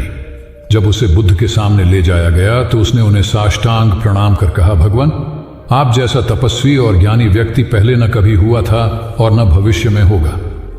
यह सुनते ही बुद्ध ने उसकी बात बीच में ही रोककर कहा, वत्स, क्या तुमने इतना अध्ययन कर लिया है कि अब तक कितने संत महापुरुष हुए हैं, और क्या भविष्य भी जान चुके हो कि आगे और कोई नहीं होगा? युवक लज्जित भाव से चुप खड़ा रहा, क्योंकि इस बात का उसके पास कोई जवाब नहीं था।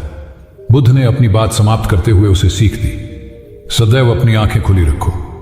जो जैसा है उसे वैसा ही महत्व दो। किसी से उसकी तुलना मत करो। कथा का सार यह है कि किसी भी क्षेत्र के अधिकारी विद्वान की स्वतंत्र रूप से प्रशंसा करना उचित है, किंतु सर्वश्रेष्ठ बताना अनुचित, क्योंकि श्रेष्ठता को व्यक्ति, समय व स्थान की सीमाओं में नहीं बांधा जा सकता। आनंद भगवान बुद्ध के प्रमुख व प्रिय शिष्य थे। उनके स्वभाव में उदारता, स्नेह व सहिष्णुता जैसे गुण शामिल थे। वे सभी के प्रति समान व्यवहार करते थे। उनकी दृष्टि में कोई छोटा या बड़ा नहीं था। एक बार आनंद कहीं जा रहे थे। रास्ते में उन्हें बड़े जोर की प्यास लगी। आसपास देखा तो निकट ही कुआं दिखाई दिया। वे वहां पहुंचे। कुएं से एक लड़की पानी भर रही थी। आनंद ने उसके पास जाकर कहा, बहन, मैं बड़ी दूर से आ रहा हूं, मुझे बहुत जोर से प्यास लगी है, कृपा कर पानी पिला दो। उनकी बात सुनते ही लड़की कांप उठी, क्योंकि वह अछूत जाति की थी। वह जानती थी कि किसी ऊंची जाति के व्यक्ति को पानी पिलाना उसके अधिकार क्षेत्र से बाहर है। वह निगाह नीची कर चुपचाप खड़ी रही। आनंद ने प्यास से व्याकुल होकर फिर कहा, बहन, तुमने सुना नहीं, प्यास के मारे मेरे प्राण निकले जा रहे हैं, मुझे पानी पिला दो। लड़की भयवश कुछ नहीं बोल पाई। जब आनंद ने बड़े स्नेह से उससे पानी न पिलाने का कारण पूछा तो वह बोली, मैं निम्न जाति की कन्या हूं, आपको पानी कैसे पिला सकती हूं? उसकी बात सुनकर आनंद ने कहा, बहन, मैंने तुमसे पानी मांगा है, जाति तो नहीं पूछी। आनंद की उदारता ने उस कन्या का भय दूर कर दिया और उन्हें पानी पिलाकर वह धन्य हो गई। कथा का सार यह है कि ईश्वर की दृष्टि सम होने के कारण उसने सभी मनुष्यों को समान शरीर, बुद्धि और भावना से नवाजा है। अपने सृष्टिकर्ता के विरुद्ध जाकर मानव मानव में भेद करना सर्वथा अनुचित है। एक बार भगवान बुद्ध अपने शिष्यों के साथ पाटलिपुत्र पहुंचे। सभी लोग एक विहार में रुके। भोजन के बाद बुद्ध ने आनंद से अगले दिन से प्रवचन आरंभ करने को कहा। अगले दिन बुद्ध का प्रवचन सुनने बड़ी संख्या में लोग उपस्थित थे। बुद्ध प्रवचन देने के बाद लोगों से मिलते, उनकी समस्याएं सुनते और नेक सलाह देते। एक दिन प्रवचन के समय बुद्ध के शिष्य आनंद ने उनसे पूछा, भंते, आपके सामने हजारों लोग बैठे हैं, बताइए कि इनमें सबसे सुखी कौन है? बुद्ध ने एक विहंगम दृष्टि भीड़ पर डालते हुए कहा, वह देखो, सबसे पीछे एक दुबला पतला फटे वस्त्र पहने जो आदमी बैठा है, वह सर्वाधिक सुखी है। आनंद सहमत नहीं हुआ। वह बोला, यह कैसे संभव है? वह तो बहुत दयनीय जान पड़ता है। बुद्ध ने अपनी बात सिद्ध करने के लिए बारी बारी से सामने बैठे लोगों से पूछा, तुम्हें क्या चाहिए?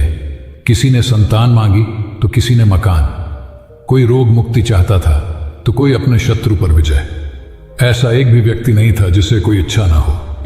अंत में बुद्ध ने उस फटेहाल आदमी को बुलाकर पूछा, तुम्हें क्या चाहिए? उसने हाथ जोड़कर जवाब दिया, कुछ नहीं।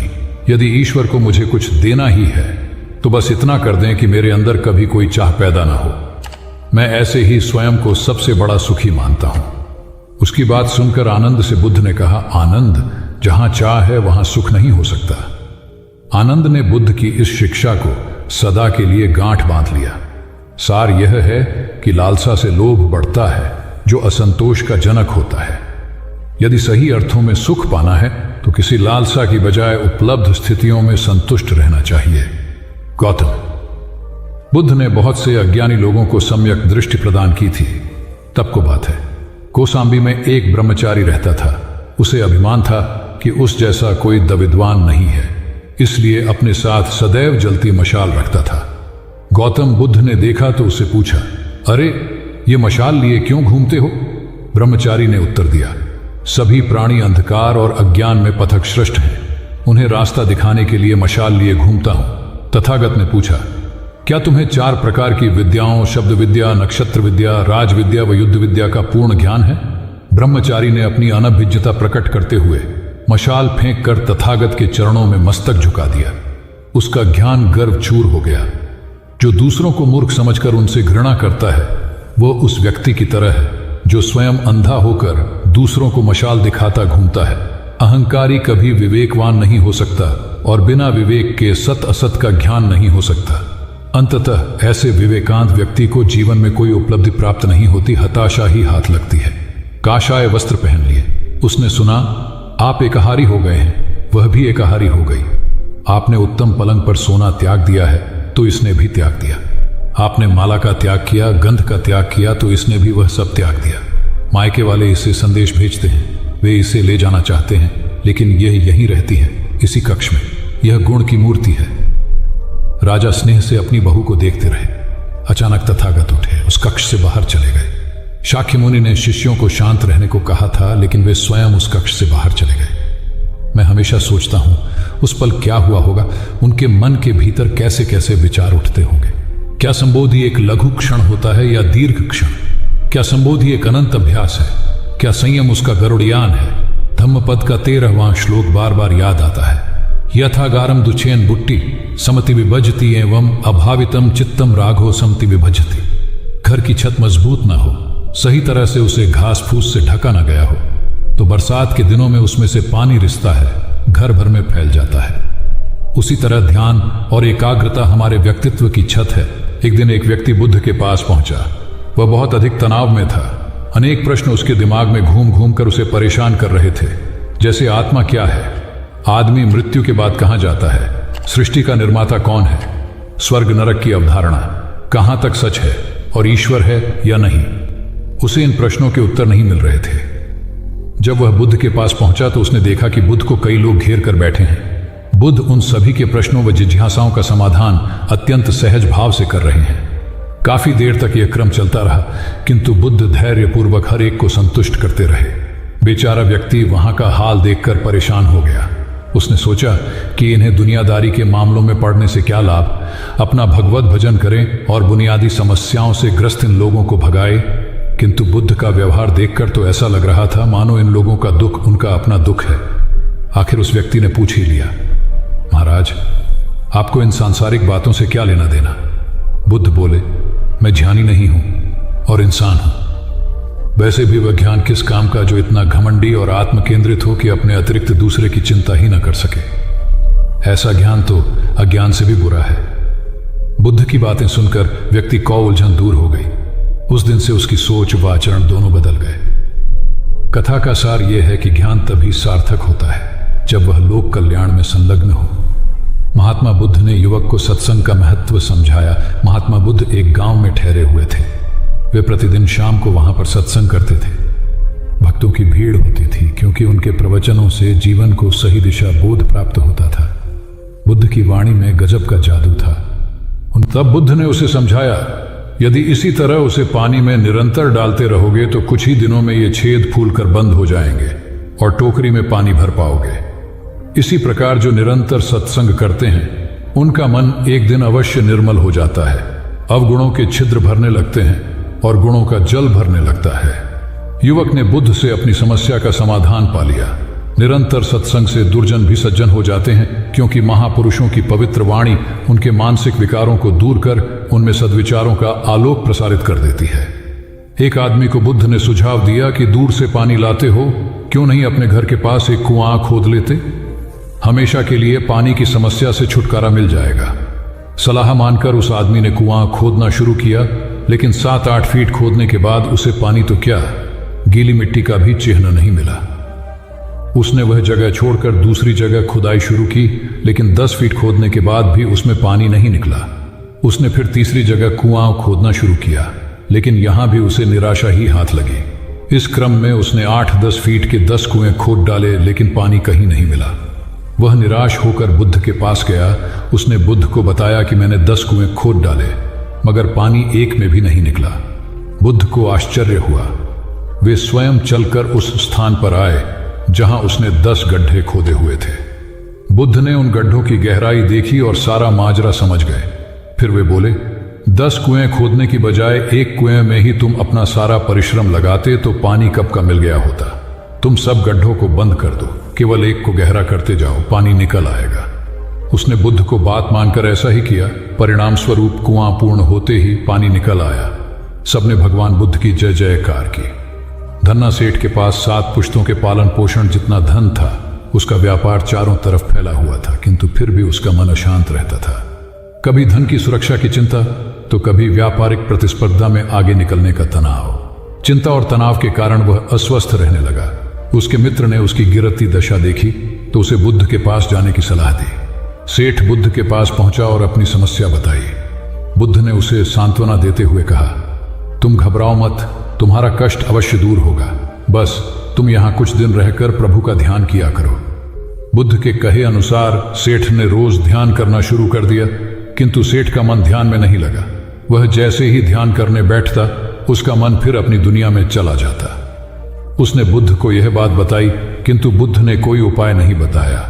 थोड़ी देर बाद जब सेठ बुद्ध के साथ वन में सायंकालीन भ्रमण कर रहा था तो उसके पैर में एक कांटा चुभ गया।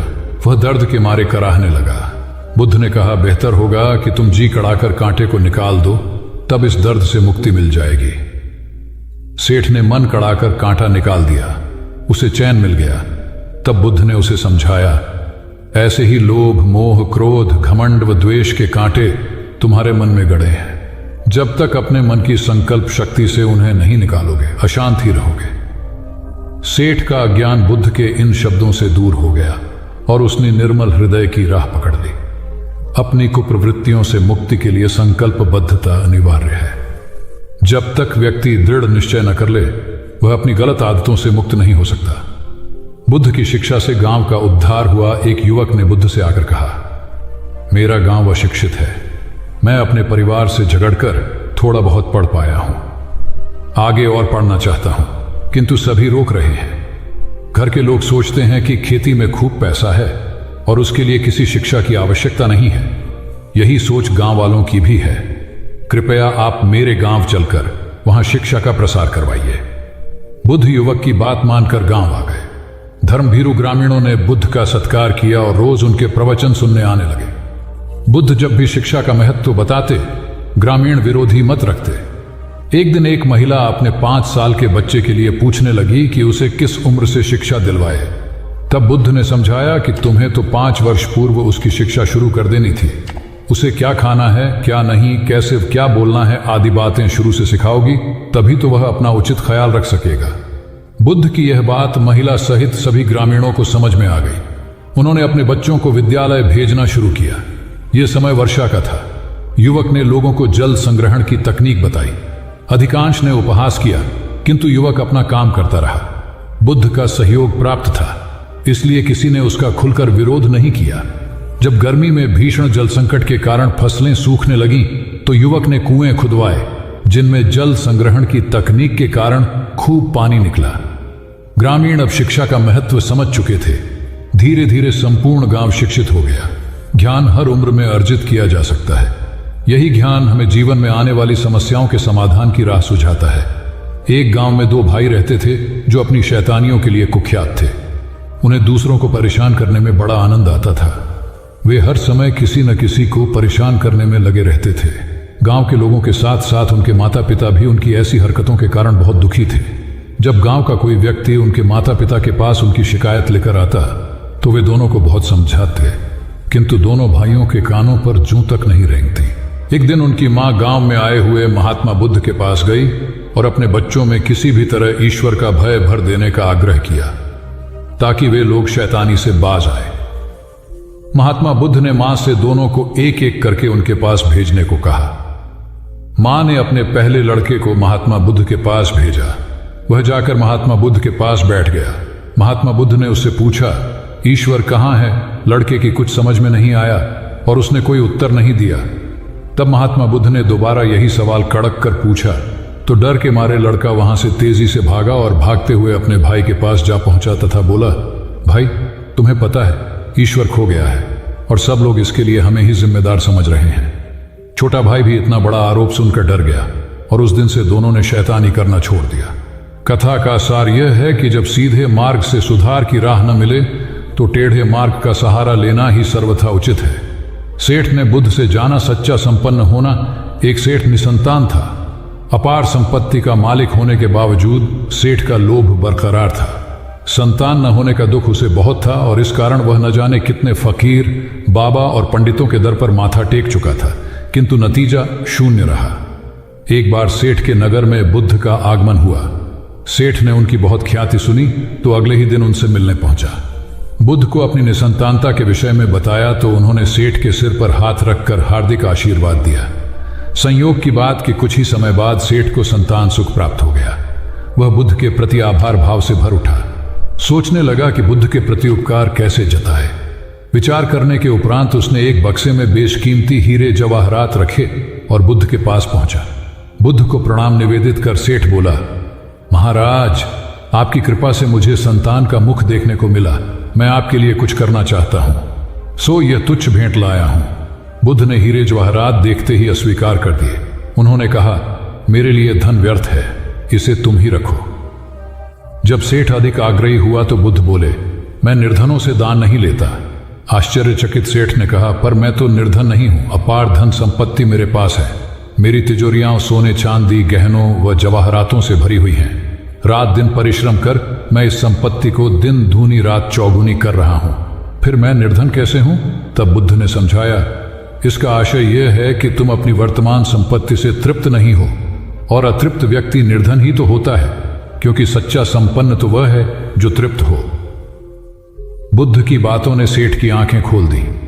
संतोष सबसे बड़ा धन और संतोषी सर्वाधिक धनी होता है, क्योंकि इच्छाओं का अंत निर्लिप्तता की परम सुखमय अवस्था को लाता है। एक बार गौतम बुद्ध से अभय राजकुमार ने प्रश्न किया कि क्या श्रमण गौतम कभी कठोर वचन कहते हैं। उसने सोच रखा था कि नहीं कहने पर वह बताएगा कि एक बार उन्होंने देवदत्त को नरकगामी कहा था, और यदि हां कहे तो उसने पूछा, जा सकता है कि जब आप कठोर शब्दों का प्रयोग करने से स्वयं को रोक नहीं पाते, तब दूसरों को ऐसा उपदेश कैसे देते हैं। बुद्ध ने अभय के प्रश्न का आशय जान लिया। उन्होंने कहा, इसका उत्तर न तो हां में दिया जा सकता है और न नहीं में। अभय की गोद में उस समय एक छोटा बालक था। उसकी ओर इशारा करते हुए बुद्ध ने पूछा, राजकुमार, यदि दाई के अनजाने में यह बालक अपने मुख में काठ का टुकड़ा डाल ले, तब तुम क्या करोगे। मैं उसे निकालने का प्रयास करूंगा। यदि वह आसानी से न निकल सकता हो तो बाएं हाथ से उसका सिर पकड़कर दाहिने हाथ की उंगली को टेढ़ा करके उसे निकालूंगा। यदि खून निकलने लगे तो भी मेरा यही प्रयास रहेगा कि वह काट का टुकड़ा किसी न किसी तरह बाहर निकल आए। ऐसा क्यों? इसलिए कि भंते इसके प्रति मेरे मन में अनुकंपा है। राजकुमार, ठीक इसी तरह तथागत जिस वचन के बारे में जानते हैं कि यह मिथ्या या अनर्थकारी है और उससे दूसरों के हृदय को ठेस पहुंचती है, तब उसका वे कभी उच्चारण नहीं करते। पर इसी तरह जो वचन उन्हें सत्य और हितकारी प्रतीत होते हैं तथा दूसरों को प्रिय लगते हैं, उनका वे सदैव उच्चारण करते हैं। इसका कारण यही है कि तथागत के मन में सभी प्राणियों के प्रति अनुकंपा है। भगवान बुद्ध देव और मनुष्यों के शास्ता थे, परंतु सबसे पहले वह मनुष्य थे। मनुष्य बढ़कर देवता बनता है, यह प्राचीन मान्यता थी। आज भी हम मनुष्यत्व के ऊपर देवत्व की बात करते हैं, परंतु बुद्ध ने इस क्रम को पलट दिया। उन्होंने कहा, यह जो मनुष्यता है वही देवताओं का सुगति प्राप्त करना कहलाती है। देवता जब सुगति प्राप्त करता है तब वह मनुष्य बनता है। देवताओं में विलास है, राग, द्वेष, ईर्ष्या और मोह भी वहां है। निर्वाण की साधना वहां नहीं हो सकती। इसके लिए देवताओं को मनुष्य बनना पड़ता है। मनुष्यों में ही देव पुरुष का आविर्भाव होता है, जिनको देवता नमस्कार करते हैं। मानवता धर्म का उपदेश देने वाले बुद्ध स्वयं मानवता के जीते जागते रूप थे। यहाँ उनके जीवन से संबंधित खुद प्रसंग दिए जाते हैं, जिनसे उनके व्यक्तित्व में बैठी हुई गहरी मानवता का दर्शन होता है। भगवान का परिनिर्वाण होने वाला है। रात का पिछला पहर है। भिक्षु उनकी शैया को घेरे बैठे हैं। बुद्ध उन्हें उपदेश दे रहे हैं। कह रहे हैं, भिक्षुओं, बुद्ध धर्म और संघ के विषय में कुछ शंका हो तो पूछ लो। पीछे मलाल मत करना कि भगवान हमारे सामने थे पर हम उनसे कुछ पूछ न सके। कोई शिष्य नहीं बोलता। भगवान 3 बार कहते हैं, पर कोई भिक्षु कुछ पूछने को नहीं उठता। भगवान को शंका होती है कि कहीं वे उनके गौरव का विचार करके पूछने में संकोच तो नहीं कर रहे। इसलिए वह कहते हैं, शायद भिक्षुओं, तुम मेरे गौरव के कारण नहीं पूछ रहे। जैसे मित्र मित्र से पूछता है, वैसे तुम मुझसे पूछो। बुद्ध अपने शिष्यों की समान भूमिका पर आ जाते हैं। उनकी यह विनम्रता मनुष्य धर्म की आदर भूमि है। बुद्ध ने अपने को भिक्षुओं का कल्याण मित्र कहा है, जो उनकी मानवीय सहृदयता और विनम्रता को सूचित करता है। एक दूसरा दृश्य भी उसी समय का है। चंद कर्मार पुत्र के यहाँ बुद्ध ने अंतिम भोजन किया था। उसके बाद ही उन्हें खून गिरने की कड़ी बीमारी हो गई थी, जो उनके शरीरांत का कारण बनी। बुद्ध को उसके हृदय का बड़ा ध्यान था। भक्त उपासक को यह अफसोस हो सकता था कि उसका भोजन करके ही भगवान का शरीर छूट गया। इसलिए आखिरी सांस लेने से पहले उन्होंने आनंद को आदेश दिया, आनंद, चंद कर्मार पुत्र की इस चिंता को दूर करना और कहना, आयुष्मान तूने बद्धा लाभ कमाया कि मेरे भोजन को करके तथागत परिनिर्वाण को प्राप्त हुए। जिसके हृदय में अगाध करुणा थी, वह ऐसा क्यों न कहता। उसने अपने पति के द्वारा बुद्ध के चरणों में प्रणाम अर्पित करवाया। भगवान ने उसे आशीर्वाद देते हुए कहा, कोल्य पुत्री सुप्रवास, सुखी हो जाए, चंगी हो जाए। सुखी और चंगी होकर बिना किसी कष्ट के वह पुत्र प्रसव करे। ब्राह्मणों के साथ भी उनकी पूरी सहानुभूति थी, जैसे कि विश्व के सभी प्राणियों के साथ उनकी पूरी सहानुभूति थी। बावरी नामक ब्राह्मण के एक शिष्य ने जब अपने गुरु की ओर से भगवान के चरणों में प्रणाम निवेदन किया तो भगवान ने आशीर्वाद देते हुए कहा, शिष्यों सहित बावरी ब्राह्मण सुखी हो। माणवक, तुम भी सुखी हो, चिरजीवी हो। बुद्ध के पास छोटा बड़ा जो भी जाता था वह उससे कहते थे, आओ तुम्हारा स्वागत है। भगवान अपनी अंतिम यात्रा में पावा और कुसिनारा के बीच जा रहे थे। रास्ते में उन्हें पुक्कुस मल्लपुत्र नामक व्यापारी मिला। उसने उन्हें एक दुशाला भेंट किया, परंतु भगवान उसे अकेले कैसे आड़ते। वह अपने शिष्य आनंद को सम्मानित करना चाहते थे। उन्होंने कहा, पुक्कुस, दुशाले के एक भाग को मुझे ओढ़ा दे, दूसरे को आनंद को। पुक्कुस ने ऐसा ही किया। भूल करने वालों के प्रति भी बुद्ध की अनुकंपा का पार न था। एक बार एक ब्राह्मण ने भगवान को वेरंजा में वर्षावास करने का निमंत्रण दिया। भगवान वहां गए, लेकिन वह ब्राह्मण बहुधंधी था। उसने उनकी कुछ भी सुध बुध नहीं ली। बुद्ध को बड़ा कष्ट हुआ। उन्हें 3 महीने तक कुटा हुआ जौ रोज खाना पड़ रहा, क्योंकि उस समय वेरंजा में अकाल पड़ रहा था और वह भी उनको और उनके शिष्यों को घोड़ों के व्यापारियों से मिलता था। इतना होने पर भी वर्षावास की समाप्ति पर भगवान बुद्ध अन्यत्र जाने से पूर्व वेरंजा जाकर ब्राह्मण को आशीर्वाद देना नहीं भूले। भगवान बुद्ध के जीवन में ऐसी अनंत घटनाएं मिलती हैं। उनमें हमें उनकी मानवता के दर्शन होते हैं। उनके जीवन में कोमलता की पराकाष्ठा थी और उनकी वाणी में अपूर्व माधुर्य था जो सबको अपनी ओर खींचता था। उनके मुंह से क्रोध भरा शब्द कभी नहीं निकलता था। वह मनुष्य थे, परंतु मनुष्य की दुर्बलताओं से ऊपर उठ चुके थे। उनके व्यक्तित्व में मानवता की शुभ ज्योत्सना धर्म की स्थिति बनकर एक राजा ने अपने पुरुषार्थ से राज्य को समृद्ध बना दिया था। राज्य में रण बड़ी सुखी थी क्योंकि वह प्रत्येक वर्ग के हितों को ध्यान में रखकर काम करता था। जब राजा वृद्ध हुआ तो उसे योग्य उत्तराधिकारी को चिंता सताने लगी, क्योंकि उसे लगता कि योग्य उत्तराधिकारी के बिना सुव्यवस्था अव्यवस्था में बदल जाएगी और प्रजा की परेशानी बढ़ जाएगी। हालांकि राजा का एक बेटा था, किंतु वह अत्यधिक आलसी और कर्महीन था। वह स्वयं को मालिक समझता और शेष सभी को अपना गुलाम। यह अहंकार उसके आचरण में सदैव झलकता था। राजा उसे सुधारने के उद्देश्य से बुद्ध के आश्रम में छोड़ आया। बुद्ध ने अगले ही दिन राजकुमार को आदेश दिया, वत्स, यहां से 5 कोस पर एक जंगल है। तुम वहां जाकर फूलों के कुछ पौधे ले आओ और उन्हें आश्रम के अहाते में लगा दो। यह सुनते ही राजकुमार को बड़ा क्रोध आया, क्योंकि उसने तो आदेश देना ही सीखा था। चूंकि उसके पिता ने बुद्ध को बात मानने को कहा था, इसलिए वह मन मारकर जंगल गया और फूलों के पौधे लाकर आश्रम में लगा दिए। राजकुमार ने उन्हें सींचा और जानवरों से बचाने के लिए उनकी रात दिन रखवाली की। कुछ महीनों में सारा आश्रम भांति भांति के सुंदर फूलों से खिल उठा। राजकुमार अपनी मेहनत का ऐसा फल देखकर बहुत प्रसन्न हुआ। बुद्ध ने उसे शाबाशी देते हुए समझाया, वत्स, याद रखो, जो सोता है उसका भाग्य भी सो जाता है और जो चलता है उसका भाग्य निरंतर उसके साथ चलता है। अब राजकुमार कर्मठ बन चुका था। राजा को अपना योग्य उत्तराधिकारी मिल गया था। कर्म सफलता की कुंजी है, अतः सदैव कर्म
एक समय की बात है, एक युवक जिसका नाम अर्पित था।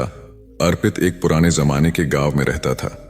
अर्पित सामान्य जीवन जी रहा था, परंतु उसके मन में एक सवाल हमेशा उठता था, मैं कैसे ऐसा बनूं कि लोग मेरी ओर आकर्षित हों, मेरी सलाह लेने को आतुर हों और मेरी बुद्धिमानी का सम्मान करें। वह हर दिन अपने दोस्तों को देखता जो आकर्षक और लोकप्रिय थे, और अर्पित को यह सोचने पर मजबूर करते थे कि उन्हें इस काबिलियत का राज क्या है। क्या केवल सुंदरता और पैसे से ही लोग प्रभावित होते हैं, या इसके पीछे कुछ और भी है? इन सवालों का उत्तर जानने के लिए अर्पित ने गांव के सबसे बुद्धिमान व्यक्ति संत महेश्वर से मिलने का निर्णय किया। अर्पित ने संत महेश्वर से अपनी चिंता व्यक्त की और कहा, मुझे ऐसा बनना है कि लोग मेरी ओर आकर्षित हों, मेरी बुद्धिमत्ता को पहचानें और मुझे सम्मान दें। मुझे इसका रास्ता बताइए। संत महेश्वर मुस्कुराए और बोले, अर्पित, केवल दिखावे या धन से लोग प्रभावित नहीं होते। बुद्धिमान बनना एक आंतरिक प्रक्रिया है जिसमें धैर्य, समझ और गहरी सोच का होना जरूरी है। संत महेश्वर ने अर्पित को 3 चुनौतियों के साथ एक मार्गदर्शन दिया। पहली चुनौती, संत ने उसे गांव के सभी लोगों से जाकर उनकी समस्याएं सुनने और उनकी मदद करने के लिए कहा। अर्पित ने पूरे गांव में लोगों की समस्याएं सुनी और जहां भी संभव हुआ उन्हें उचित सलाह दी। धीरे धीरे अर्पित को यह समझ आया कि हर किसी की समस्याएं अलग अलग होती हैं और सटीक समाधान के लिए गहरे चिंतन और धैर्य की आवश्यकता होती है। दूसरी चुनौती। अगली चुनौती में संत महेश्वर ने अर्पित को कहा कि वह 1 महीने तक एक भी शब्द न बोले, केवल सुने। इस अनुभव ने अर्पित को सिखाया कि मौन का भी अपना मूल्य होता है। बोलने से पहले सही समय का इंतजार करना और सुनना बहुत जरूरी होता है। जब अर्पित ने लोगों की बातें ध्यान से सुनी तो वह उनके दृष्टिकोण को समझने लगा और सही समाधान देने के लिए बेहतर ढंग से तैयार हुआ। तीसरी चुनौती। अंतिम चुनौती में संत ने अर्पित को कहा कि उसे प्रतिदिन 1 घंटे खुद के साथ अकेले बैठना है और अपने विचारों पर चिंतन करना है। यह कठिन था, लेकिन धीरे धीरे अर्पित ने अपने भीतर की शक्ति और ज्ञान को पहचानना शुरू किया। वह आत्मविश्लेषण से यह समझ पाया कि बुद्धिमत्ता केवल बाहरी ज्ञान नहीं है, बल्कि आंतरिक शांति और संतुलन से आती है। समय बीता और अर्पित अब एक समझदार, धैर्यवान और बुद्धिमान व्यक्ति बन गया। अब गांव के लोग उसकी सलाह के लिए उसके पास आने लगे, उसकी बातें ध्यान से सुनते थे और उसका सम्मान करते थे। वह अब केवल बाहरी रूप से नहीं, बल्कि आंतरिक रूप से भी आकर्षक बन चुका था। कहानी का अंत। अर्पित ने संत महेश्वर से एक दिन कहा, आपकी दी हुई चुनौतियों ने मुझे वास्तव में बुद्धिमान बना दिया। अब लोग मेरी ओर आकर्षित होते हैं, मेरी सलाह का सम्मान करते हैं और मेरी बुद्धिमत्ता को समझते हैं। संत ने मुस्कुराते हुए कहा, यह तुम्हारे धैर्य, समझ और आत्मविश्लेषण का परिणाम है। बुद्धिमान बनने का मतलब यह नहीं है कि तुम हमेशा सही रहोगे, बल्कि इसका अर्थ यह है कि तुम अपने अनुभवों से सीखते रहोगे, हर परिस्थिति को सही दृष्टिकोण से देखोगे और लोगों की भलाई के लिए काम करोगे। यही वह बुद्धिमत्ता है जिसकी वजह से लोग तुम्हें पाने के लिए तरसेंगे। अर्पित अब समझ चुका था कि बुद्धिमान बनने का सबसे बड़ा रहस्य खुद को जानना, समझना और दूसरों के प्रति करुणा रखना है। वह न केवल गांव का सबसे बुद्धिमान व्यक्ति बना, बल्कि अपने संतुलित और समझदार स्वभाव के कारण सभी का प्रिय बन गया। शिक्षा। सच्ची बुद्धिमत्ता आंतरिक शांति, समझ और धैर्य से आती है। जो व्यक्ति जीवन को सही दृष्टिकोण से देखता है और आत्मनिरीक्षण करता है, वह न केवल खुद के लिए बल्कि समाज के लिए भी मूल्यवान बन जाता है और लोग उसके पास आने के लिए तरसते हैं।